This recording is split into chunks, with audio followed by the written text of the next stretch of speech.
And I just wanted to make an announcement that I've put an expression of interest in to stand the next federal election for the seat of Lilley.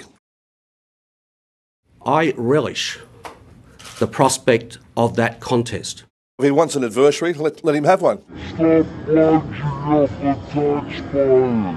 Look, I was as surprised as everyone else. Look, I think a lot of people were surprised, including me.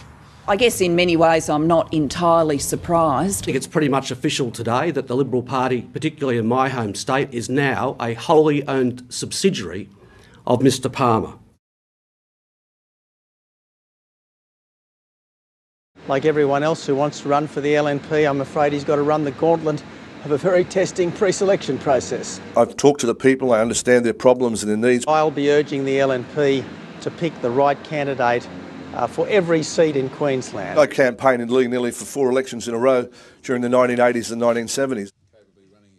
Someone who is going to do the hard yards, knocking on doors. I was in that seat day and day night. I door knocked that area. I know it very well. The closest he gets to it usually is when he flies into Brisbane Airport on his jet. What it says to me very clearly is that the Liberal Party is the party of billionaires. We're all Australians, whether we're billionaires, millionaires, whether we live in a very poor circumstance or not. We can only sleep in one bed. We only have one meal. We can only go out with one woman if we're sensible. If you're a guy, that is. Same goes for you girls too, right? Would he be a good MP? Oh, look, I'm not. I'll leave that to the party. We need a grassroots candidate. Sorry? And I'm confident that that's what will be delivered. Code for no chance. They don't want Clive, but they do want his money. He's the sort of late-night good-time girl for the Liberal and National parties. You know, they're happy to have him, you know, come over when they need something. Hopefully I'll get somebody to support me. I've got a lot of time for Clive Palmer. We'll push on. We'll push on, okay?